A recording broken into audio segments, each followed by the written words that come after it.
네모난 침대에서 일어나 눈을 떠보면 네모난 창문으로 보이는 똑같은 풍경. 네모난 문을 열고 네모난 테이블. 이 노래의 가사처럼 현대의 모든 공간은 직선으로 가득 채워져 있습니다.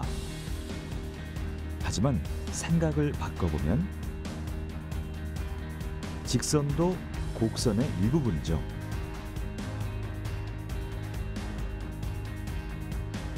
그리고 지금 산업화, 도시화의 물결에 묻혀버린 곡선의 아름다움이 다시금 주목받고 있습니다.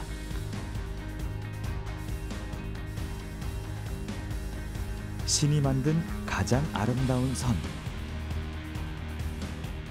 시대를 초월해 예술가들에게 찬미의 대상이었던 선.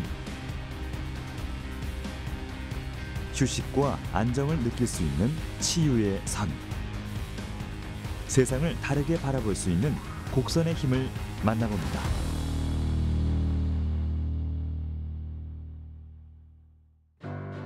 세상에는 두 가지의 선이 존재합니다. 직선과 곡선.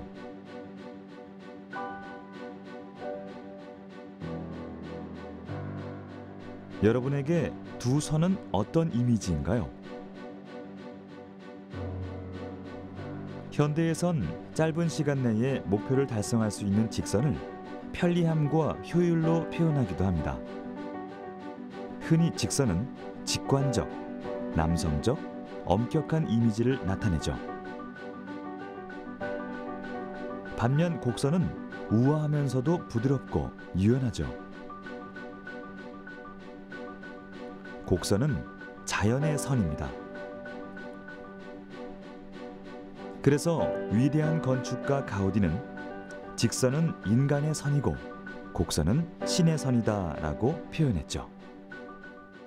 사람들이 인식하기에 똑바로 곧게 돼 있는 게 직선, 그리고 휘어져 있는 게 곡선. 이게 다들 사람들이 상식적으로 생각할 수 있는 거고요.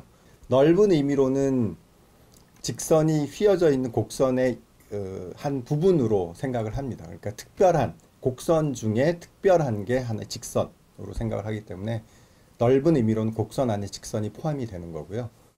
우리 주변을 보면 원래 모든 게 거의 곡선이었었는데 문명이 발전하면 사람들이 이제 아파트를 짓고 도로도 직선으로 뚫고 이렇게 직선으로 바뀐 것 같아요. 아주 간단한 예를 들면 모든 생명체가 낳는 그 알을 보면 알이 사각형인 경우는 없죠. 다 타원형이고 곡선이거든요. 그래서 예를 들면 인간의 발바닥이 곡선이라는 거예요. 그래서 수만 킬로미터를 갈 수도 있다는 거예요. 그리고 이 세상에서 가장 아름다운 곡선이 뭔지 아세요? 임산부의 배, 이 곡선. 이걸 보면서 사람들은 생명의 원초는 다 곡선이라는 걸. 스페인의 위대한 건축가 안토니 가우디. 그의 작품들은 개성이 뚜렷하고 독특한 것으로 유명하죠. 모든 건축물을 곡선으로 설계했기 때문입니다.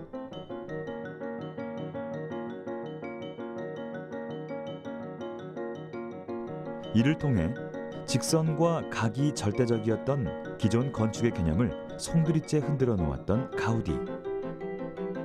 지금은 세계인의 사랑을 받지만 당시에는 기괴하다는 평을 받기도 했죠. 그리고 곡선을 사랑했던 건축가는 가우디뿐만이 아닙니다. 예로부터 세계적으로 아름다운 건축물들은 곡선을 활용한 디자인이 많죠. 그 이유는 무엇일까요? 지구의 나이 46억 년. 이렇게 긴 시간이 만들어낸 자연의 곡선에는 엄청난 지혜가 숨겨져 있습니다.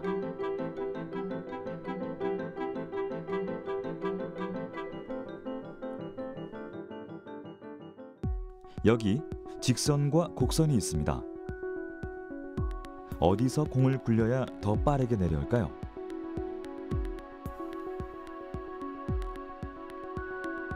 잘 보셨나요? 동시에 공을 떨어뜨렸지만 곡선의 공이 더 빠르게 내려가는 것을 볼 수 있습니다. 비밀은 사이클로이드 곡선, 중력을 이용해 빠르게 움직이는 거죠. 독수리가 공중에서 사냥을 위해 땅으로 낙하할 때도 사이클로이드 곡선을 그리며 내려오고,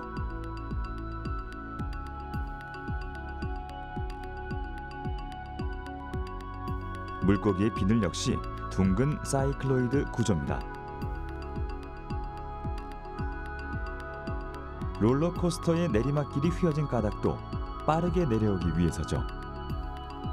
이러한 사이클로이드 구조가 건축과 만나면 어떻게 될까요?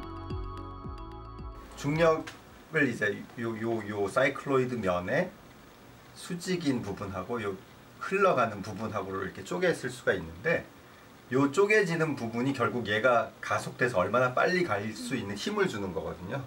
그러니까 요 힘을 분해했을 때 이쪽으로 분해되는 힘이 가장 많이 나타나도록 나온 곡선이에요. 그러니까 이제 가속을 가장 빨리 할 수 있어서 이제 가장 짧은 시간에 떨어지는 건데, 그러니까 그 얘기는 이렇게 돼 있던 힘을 이쪽 방향, 즉 요 사이클로이드 요 면의 방향으로 분산을 시킬 수 있는 거기 때문에, 다리에서도 아치를 이렇게 만들었을 때 중력이 이렇게 작용하면 이걸 이쪽 방향과 이쪽 방향으로 분해해 주는 게 훨씬 커서 이제 힘을 분산을 시킬 수가 있어서, 그래서 이제 얘가 다른 거보다 튼튼하게 버틸 수 있다, 이런. 요약하자면 효율적으로 힘을 분산시킬 수 있다는 이야기. 이를 통해 우리에게도 익숙한 아치 구조가 탄생했죠. 위에서 가해진 힘은 아치의 양방향으로 나눠지게 됩니다. 이로써 어느 한 지점으로 무게가 집중되지 않고 힘이 분산되기 때문에 구조상 아주 강한 안정성을 갖게 되는 것이죠.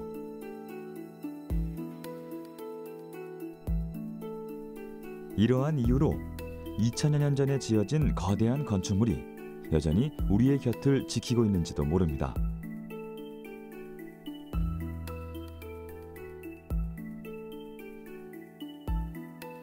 세계 최대의 석조 건물인 판테온 신전은 총 5천여 톤에 이르는 천장의 무게를 기둥 하나 없이 버텨냅니다. 지붕을 둥그런 돔 형태로 설계해 힘을 고루 분산시켰기 때문이죠. 이 역시 곡선이 낳은 걸작 중 하나입니다.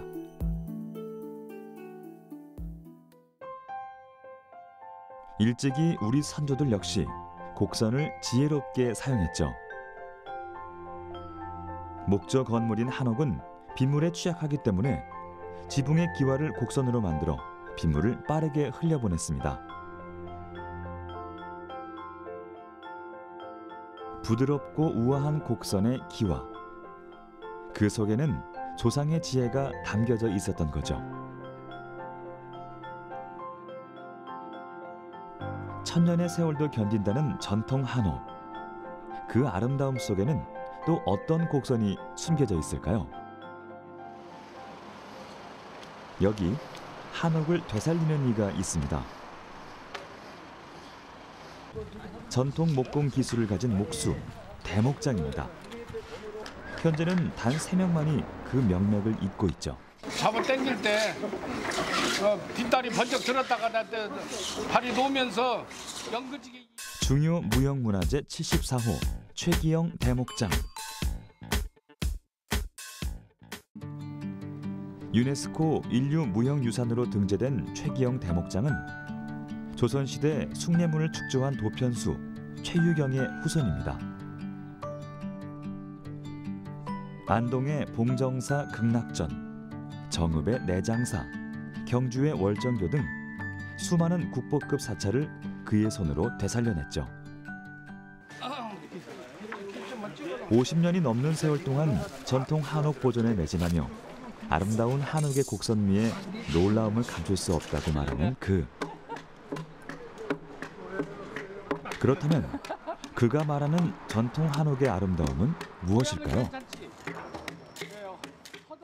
자연의 곡이란 말이에요. 자연의 곡. 즉 말하자면은 멀리 저 높은 산을 바라볼 때 높낮이가 자연스럽게 이루어졌잖아. 그와 똑같은 이치를 가진 것이 한옥이란 얘기야. 우리가 이렇게 얼핏 볼 때에도 참 시각적으로 볼 때 아름다운데 우리 몸이 느낄 때도 상당한 유익하고 상당히 좋은 점을 느낀단 말이에요. 그래서 멋과 시각적으로 보는 멋과 몸으로 느낄 수 있는 맛이 어우러진 집이 한옥이고, 그것이 옛날에 어른들이 말씀하시는 것은 음양의 조화, 즉 음양의 이치에 맞는 건축물이다. 저마다의 멋을 품은 한옥. 그중 눈여겨볼 만한 건물이 있습니다. 국내 현존하는 가장 오래된 목조 건축물, 국보 18호 부석사 무량수전. 화려한 기교나 장식이 없는 간결한 이 건물이 완벽한 아름다움의 실체로 꼽히는 이유는 무엇일까요?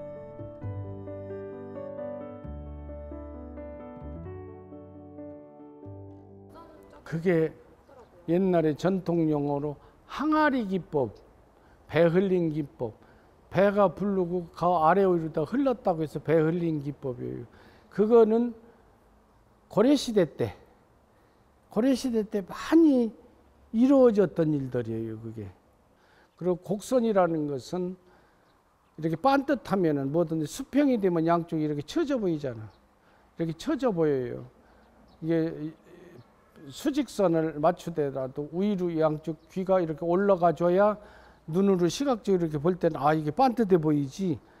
반듯하게 수평을 보고서 집을 지어 놓으면 이렇게 날개가 처져 보이는 거라, 눈으로 볼 때는. 이게 시각적인 기법과 실질적인 기능적인 기법이 틀리죠.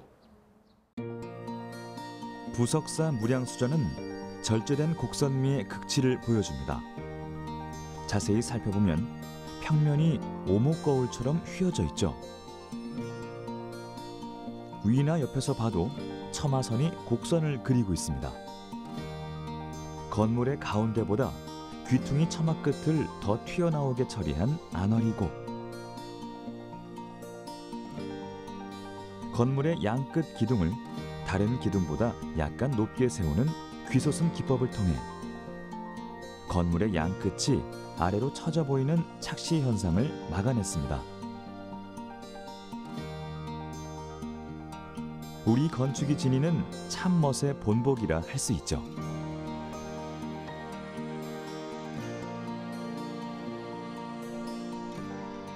곡선의 형태는 시대별로 달라도 그 설계의 목적은 비슷합니다. 사는 사람을 배려하는 마음이 고스란히 녹아있죠. 깊은 처마가 있으면 여름에는 그늘이 지고 겨울에는 집안까지 햇빛이 들어옵니다. 직사광선을 막고 추위와 더위를 완화시키죠. 기능과 멋이 공존하는 우리의 한옥. 당시에는 밝혀지지 않았던 곡선의 과학 원리를 선조들은 정확하게 이해하고 자연을 닮은 집을 지었던 거죠.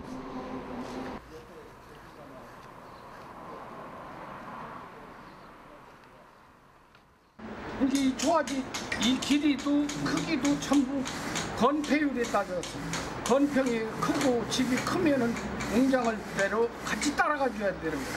대량도 그렇고 소량도 그렇고 무슨 태량도 그렇고 전부 석가래도 크기가 한자 반짜리 기둥에 들어가는 석가래의 굵기가 있고 두 자짜리에 들어가는 석가래 굵기가 있고 앞뒤로 빠지는 게 있단 말이야. 그게 전부 계산해 보면 가구의 구조와 공간의 구조가 이거 맞춰줘야 된다는 거야.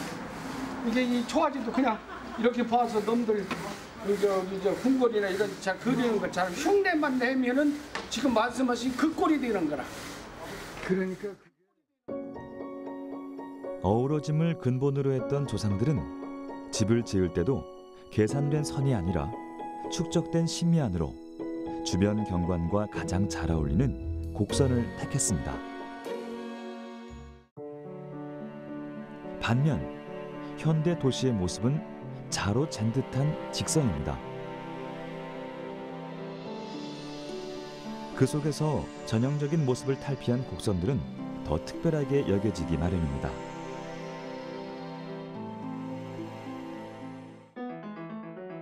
프랑스 파리의 에펠탑은 철을 사용해 얼마나 섬세한 건축물을 지을 수 있는지 보여줍니다. 수직으로 늘어선 곡선은 감탄을 자아내죠. 세계적으로 아름다운 건축물로 꼽히며 유네스코 세계문화유산에도 등재됐는데요. 하지만 처음부터 많은 사람들의 사랑을 받았던 것은 아닙니다. 1887년 착공이 시작되며 엄청난 혹평이 쏟아졌죠. 역사적인 건물이 많은 파리에 우뚝 솟은 철골 구조물에 대해 파리의 문화예술계 인사들이 격렬하게 반대했습니다. 독설로 유명했던 프랑스 전통문학가 레옹 블루아는 진실로 비극적인 가로등이라 칭했고, 대문호인 모파상은 철사 다리로 된 깡마른 피라미드라 비난했습니다.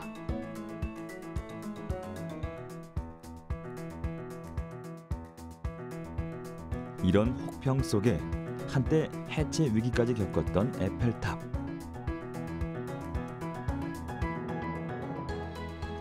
하지만 완공 후 파리의 상징이자 가장 아름다운 건축물로 우뚝 섰죠.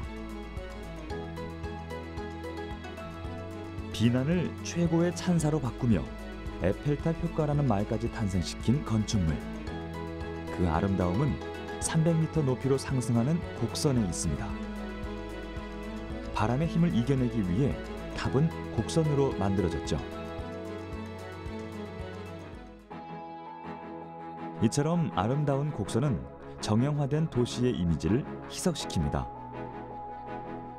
사람들에게 익숙함과 편안함을 주죠. 그래서 세계인에게 사랑받는 랜드마크는 곡선의 형태가 많습니다.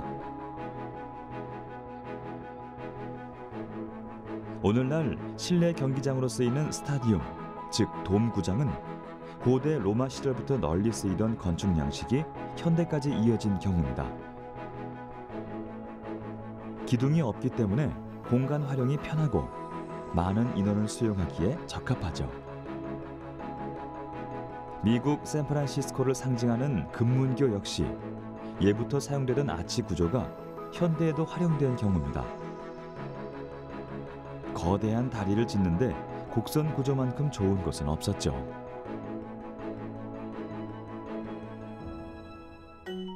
이뿐만이 아닙니다. 일상의 다양한 곳에서 심미안을 자극하는 곡선을 만나볼 수 있죠. 그렇다면 우리는 왜 곡선의 편안함을 느끼고 매료되는 걸까요?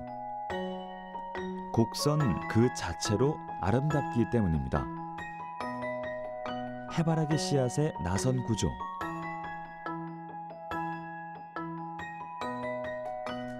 미의 전형인 밀로의 비너스, 태풍의 눈에서 발견되는 나선형 곡선은 모두 황금 비율입니다. 이런 이유로 곡선은 학자들에게 탐구의 대상이었습니다. 파스칼은 곡선 연구에 푹 빠져 치통도 잊었고, 철학자 니체는 모든 진리는 휘어져 있다며 곡선을 찬미했죠. 아름다움의 비밀을 간직한 곡선은 동서양을 막론하고 수많은 사람들을 매료시켰습니다. 그리고 자연이 만들어낸 가장 아름다운 곡선 가운데 하나가 바로 인간입니다. 인체의 곡선은 시대를 초월해 예술가들의 찬미의 대상이었죠.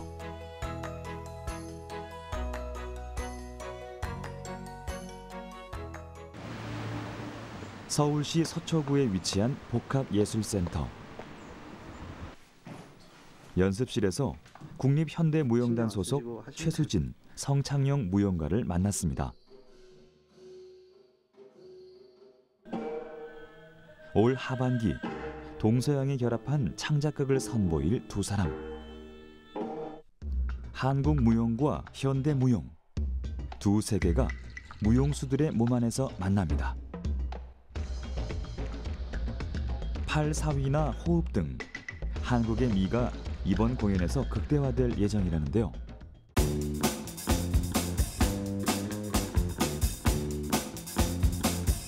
희로애락을 언어가 아닌 몸의 선만으로 표현해내야 하는 춤. 무용에 있어 인체의 선은 관객에게 다가가는 중요한 표현 수단입니다. 무용수는 다양한 움직임으로 관객에게 메시지를 전달하죠.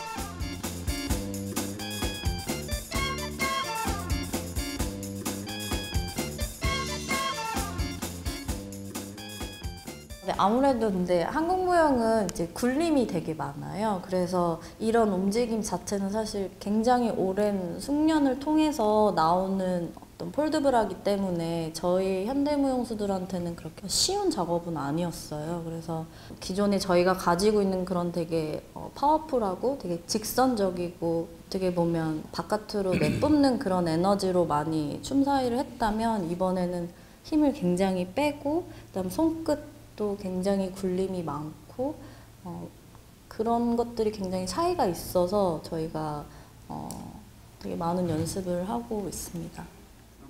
아무래도 한국 무용에서 나오는 팔의 선이나 이런 건 보면 단전에서 이 호흡에서부터 나오는 반면에 현대 무용하는 무용수들은 대부분 이 육감적인 거나 본능적인 그리고 그런 필에 인해서 좀 그런 감각적으로 움직이는 반면에 한국 무용에서 나오는 이런 곡선 그리고 움직임들 팔의 움직임들은 대부분 이 단전에서부터 시작이 다 된 거라고 하더라고요. 네, 그래서 그런 차이점이 있는 것 같습니다.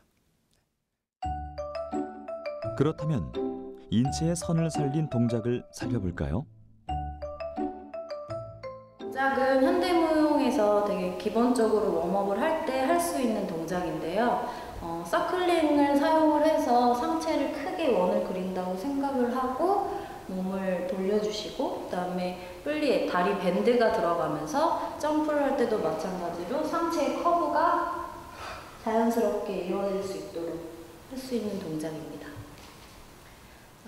1, 2, 3, 4, 5, 6, 7, 8, 2, 3, 4, 5, 6, 7, 끊임없는 곡선으로 이어지는 춤사위. 그 곡선의 조화가 편안한 아름다움을 빚어냅니다. 아무래도 이제 선천적으로 뭐 유연하신 분이나 팔다리가 기신 분들은 되게 유리한 부분이 많죠. 아무래도 보여줄 수 있는 그런 선들의 어떤 확장과 그리고 공간의 어떤 질감을 바꿀 수 있는 것들이 저희 몸 선이기 때문에 그런 것들을 크게 그리고 길게 보여줄 수 있다는 건 아무래도 큰 장점이라고 생각을 합니다. 그렇다면 현대 무용과 한국 무용이 결합된 창작 안무는 어떤 느낌일지 함께 감상해 볼까요?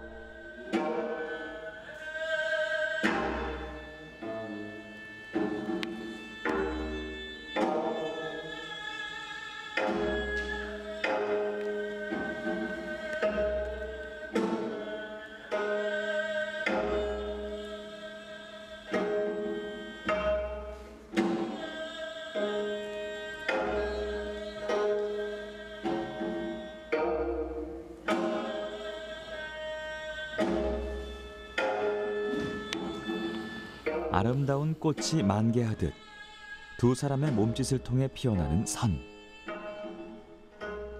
선의 이미지에 따라 그 감정 상태가 고스란히 전달됩니다.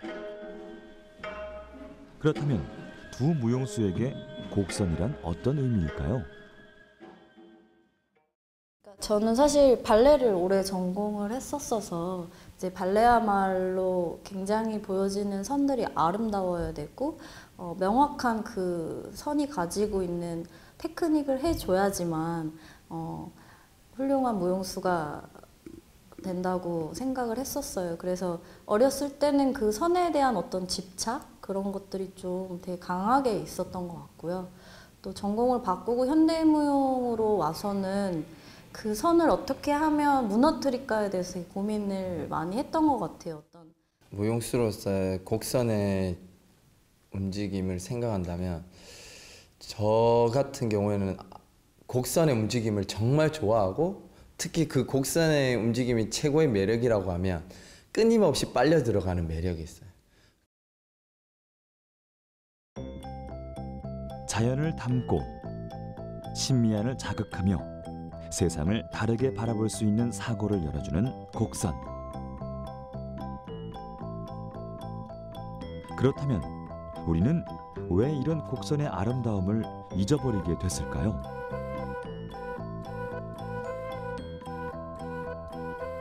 그 이유는 산업화입니다. 빠른 도시화는 자연의 속도를 이겨버리고 인간은 기계의 속도를 쫓기 시작했습니다. 산업혁명이 일어나면 점점 삶의 패러다임의 속도가 굉장히 빨라진 것 같아요. 그래서 직선이 나쁘고 곡선이 좋다 이런 게 아니라 문제가 뭐냐면 원래는 이제 우리 삶의 많은 패러다임이 곡선주의 패러다임이었는데 이런 모든 거를 전부 다 직선으로 바꾸기 시작하는 거예요. 네? 그래서 이제 곡선의 길도 직선으로 뚫어서 빨리 가게 만들고, 그죠? 그 다음에 이제 각도나 방향보다는 속도를 더 중시하게 생각하고, 그래서 모든 가치 판단의 기준을 직선으로 바꿔놓은 거예요. 그래서 직선주의라는 잣대에 비추었을 때 여기 안 맞는 거는 다 안 좋은 거야. 이렇게 생각하면서 이제 곡선의 느림과 여유가 그 삶의 어떻게 보면 나태나 게으름, 또 부정적인 역기능으로 판단하면서 이제 안 좋게 생각하는 거예요. 인간의 선이라 불리는 직선이 유행하기 시작한 것은 19세기.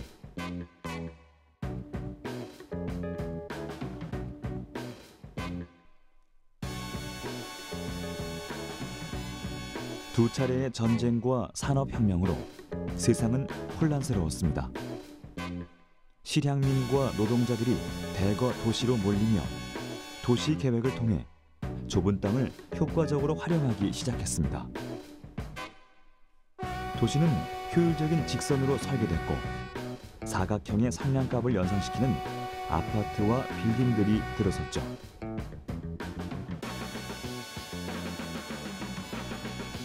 산업의 방식도 변했습니다.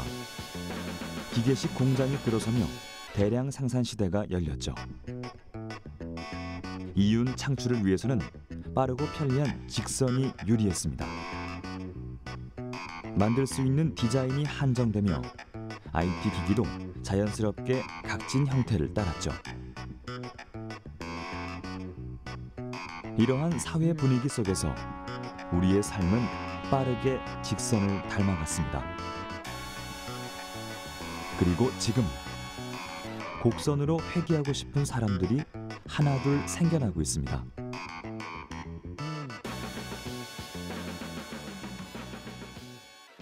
이제 사람들이 그동안 이제 엄청나게 빨리 달려왔거든요. 네? 그래서 어느 날 달리다 보니까 내가 어디로 가는 거지? 도대체 내가 왜 이렇게 빨리 달려야 되지? 어느 날 갑자기 이렇게 생각해 본 거예요. 모든 행복이 그 목적지에 있는 줄 알고 달려왔는데 목적지에 있지 않고 목적지로 가는 수많은 간이역의 행복이 있다는 걸 알게 된 거예요. 직선으로 달려가던 속도를 점점 각도가 중요하고 방향, 내가 어디로 달려가는지 방향이 중요하다는 것을 깨닫기 시작하면서 이제 직선에서 곡선으로의 그 삶에 대한 근본적인 성찰이 이런 것들을 우리로 하여금 곡선의 의미를 반추하게 만들지 않았을까 이런 생각을 해봤어요. 네. 현대인의 곡선에 대한 그리움은 일상의 물건들부터 변화시키기 시작했습니다. 특히 천천히 달리는 자전거는 여유로운 곡선을 표현하기에 가장 좋은 도구죠.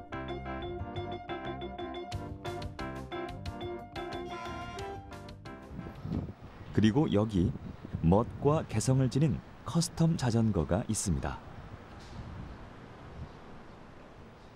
일반적인 자전거와 달리 100% 수작업을 통해 탄생하는 곡선 자전거.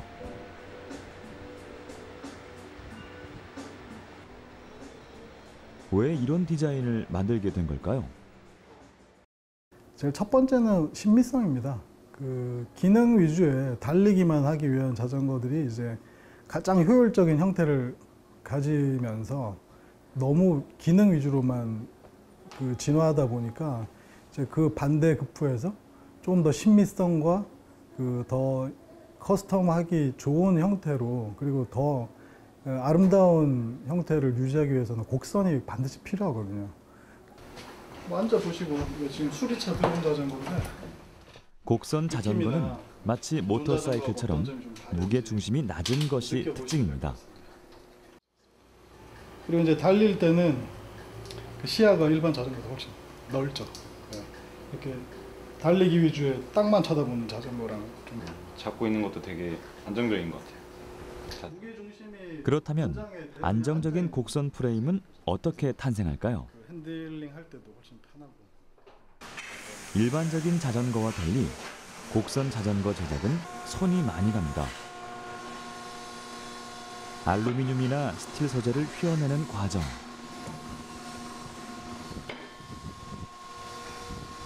단순해 보이지만 탑승자의 신체 사이즈나 요구에 따라 곡선의 크기가 달라지는 정밀한 작업입니다.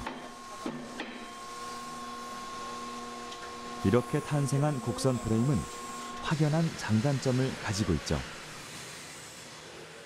일반 자전거들은 페달링을 가장 효율적으로 해서 힘을 완벽하게 전달하기 위한 도구라면 크루즈 자전거는 조금 더 직진성과 그 달리는 즐거움에 초점을 맞추다 보니까 이제 오히려 그 형태가 가속에는 유리합니다. 근데 순간적으로 순발력을 가지기에는 좀 불리한 면이 있죠. 근데 이제 형태적으로 아치형 곡선이다 보니까 조금 더 프레임의 견고함이라던가 그 진동을 상쇄하는 스타일 같은 것, 기능? 그런 것들은 이제 훨씬 더 좋다고 볼 수 있겠죠. 곡선 프레임을 짜맞추는 것도 까다로운 공정입니다. 직선의 다이아몬드 프레임과 달리 조금만 각도가 빗나가도 다시 프레임을 제작해야 하니까요. 그래서 하나의 곡선 자전거가 완성되기까지는 약 3주 정도의 오랜 시간이 소요됩니다. 이게 하나 더 있죠. 다운 튜브가. 일반 자전거는 이렇게 여기서 바로 얘가 이렇게 가죠. 이렇게 삼각형이 되고 그 다음에 뒤에 역삼각형이 되는 거죠. 얘는 가운데가 사각형이 나오죠. 그리고 이제 그 스윙암이 이렇게 뒤쪽으로 드롭아웃이 연결되고 이거는 이 형태들은 여러 가지 형태들을 이런 디자인의 기초는 곡선이 많이 가미된 클래식 자전거에서 힌트를 얻었습니다. 곡선 자전거가 사랑받는 이유이기도 하죠. 유행하는 전체 흐름을 보면 아무래도 내가 자전거를 타고 갈 때 그 내가 보여지는 실루엣, 사람이 예전에 말을 타고 달릴 때 그런 실루엣을 달리는다는 의식 그 개념에서는 항상 그게 굉장히 중요한 요소인 것 같습니다. 그래서 단순히 달리는 게 아니라 좀 멋있게 달리고 싶고 그리고 내가 달리는 모습이 스타일 있게 멋있게 보여지는 것이 중요하다 보니까 조금 더 이제 이 탈 것에 대한 아무리 두 바퀴라도 좀 더 스타일리시하고 또 보기에 아름다운 자전거가 유행하게 됐지 않았나. 여기 곡선의 아름다움에 푹 빠진 또 한 사람이 있습니다. 울림이 좋고 변하지 않는 자작나무에 스피커의 유닛과 울림판을 탑재하는 작업이 한창인데요. 원래는 이렇게 하면 안 되고 눕혀놓고 해야 되는데 눕혀놓고 해도 돼요? 네. 아름다운 스피커를 제작하는 주인공은 박성재 씨. 왜 이런 디자인을 택했을까요? 구가 좋지만 스피커나 악기를 구로 만들 수는 없잖아요. 그래서 이제 될 수 있으면 곡선이 많이 들어간 자연스럽게 그런 울림통이 좋은 거죠. 스피커도 그렇게 만들면 좋은데 그렇게 만드는 순간 손이 많이 들어가고 비용이 많이 들어가고 세워놓기도 힘들고 뭐 여러 가지로 이제 대량 생산에 불리해져요. 그러니까 일반적인 그 오디오 업체들은 스피커를 네모나게 만들죠. 스피커 유닛을 네모로 감싸면 소리도 각이 집니다. 이 각이 많을수록 고운 소리가 나지 않죠. 하지만 스피커를 곡선으로 만들려면 많은 시간과 정성이 필요합니다.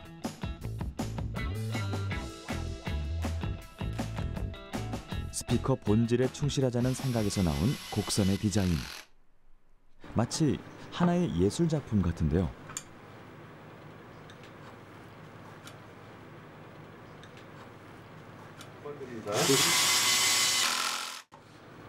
이렇게 하는 거죠. 이 아이디어의 결정적인 제공자는 따로 있다고 합니다. 와이프가 네모난 스피커는 그만 만들으라는 거예요. 그러니까 안 예쁘대요. 나 거실에 이렇게 냉장고만한 네모난 큰 게 있으면 보기 싫고 자기는 싫다. 여자들은 그런 거 싫어한다. 좀 이쁜 거 한번 만들어봐라. 인테리어에 좀 도움이 되는 걸로. 그래서 제가 그래? 알았어. 그래가지고 그다음부터 이제 스피커 디자인에 대한 공부를 좀 하기 시작했어요. 주로 이제 혼자서 독학으로 인터넷 막 그 전문가들이 쓴 글도 찾아보고 근데 내린 결론이 이게 네모나게 만드는 게 오히려 좋은 게 아니구나. 근데 네모나게 만들면은 세워놓기도 편하고 만들기가 쉽거든요. 나무판이나 이제 이런 걸로 이렇게 박스를 만들면 되니까. 그래서 만드는 거지 사실은 스피커가 네모날 필요가 없다는 결론에 이르렀어요. 이렇게 완성된 원통형 스피커는 유려한 디자인에 보는 재미는 물론 따뜻하고 풍성한 울림까지 전달합니다. 곡선이 전하는 아름다운 선율을 한번 감상해 볼까요?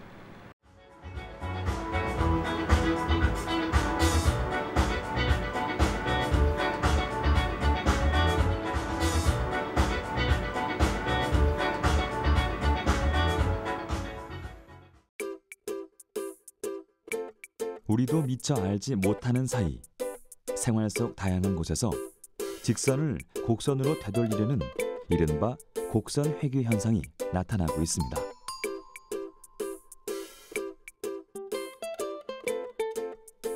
미국, 일본 등 선진국에서도 이런 움직임이 일고 있죠. 요코하마시에 흐르는 이타치강. 콘크리트 제방을 쌓아 직선으로 정비했던 하천을 복원. 악취가 진동했던 강물을 시민들이 즐겨 찾는 생태 하천으로 되살렸습니다. 지난 5월 전주시에도 유사한 사례가 등장했죠. 독특한 생김새의 도로. 직선이었던 도로를 구불구불 곡선 도로로 변경한 첫 마중길입니다.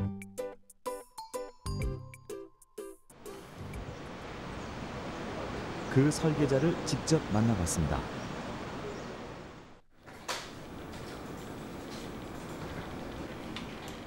자동차보다 사람, 콘크리트보다는 생태의 도시, 직선보다는 곡선의 도시를 지향하고 싶었다는 유현준 건축가.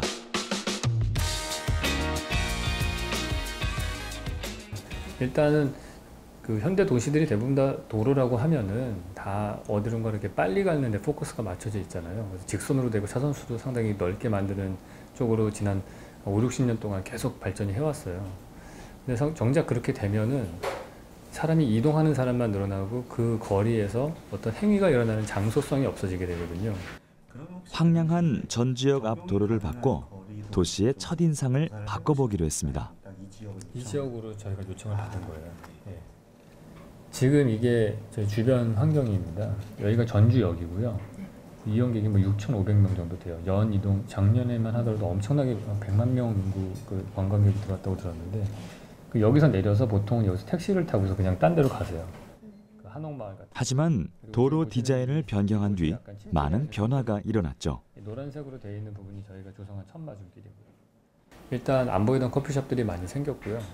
그 말은 이제 사람들이 이곳에 머무르려고 한다는 거죠. 그걸 바라볼 경치가 생겼으니까 그 가루 뭐 컨테이너로 만든 커피숍도 생기고 딴 인테리어 고쳐서 만든 커피숍도 생겨났고요.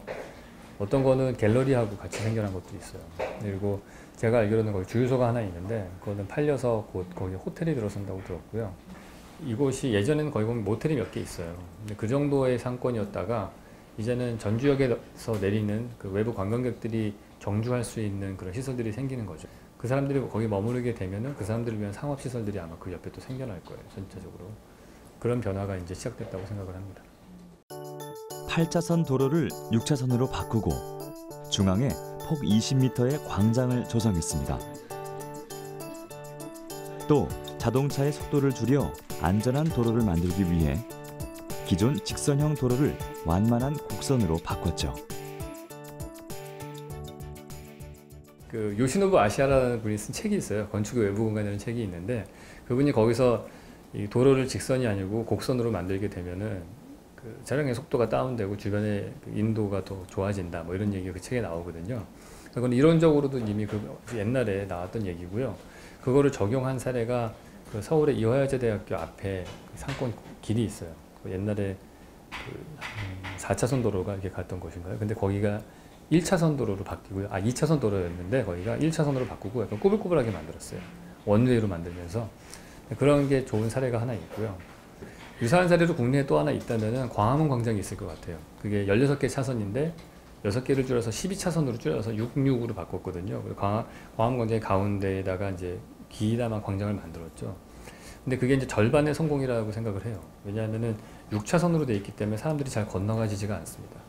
6차선이라는 도로는 한참 동안 신호등을 기다렸다가 사람이 건너가야 되기 때문에 그곳은 안 가고 그게 제대로 징검다리 역할이 안 돼요. 그래서 저희는 제가 조사한 바로는 대체적으로 3차선 이하였을 때 그게 잘 건너가지거든요. 그러니까 저희가 만든 것도 사실은 3차선으로 만든 거죠. 근데 그걸 사실 더 좋게 만들기 위해서 중간에 그 한전 박스 때문에 생겨난 아일랜드들이 있잖아요. 걔네들이 징검다리 역할을 해서 오히려 한 2차선, 1차선 같은 느낌이 나요. 그래서 그 중앙의 천마중길 광장으로는 훨씬 더 손쉽게 들어갈 거라고 생각을 합니다. 전체적으로 다 도시에서 차선 폭을 줄여서 그거를 시민들이 정주할 수 있는 공간으로 만들어주는 게 대체적인 흐름이라고 보시면 될 것 같습니다. 작게는 일상 속 물건에서부터 크게는 삶의 방향성까지 우리로 하여금 곡선의 의미를 다시 생각해보게 했던 시간. 당신에게 곡선은 무엇입니까? 모든 선이 다 곡선이고요.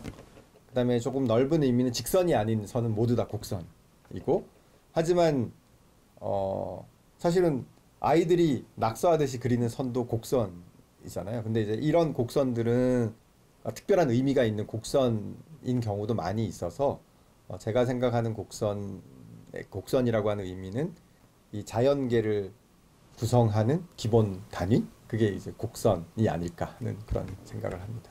그래서 주역의 사자성어를 보면 물극필반이라는 사자성어가 있어요.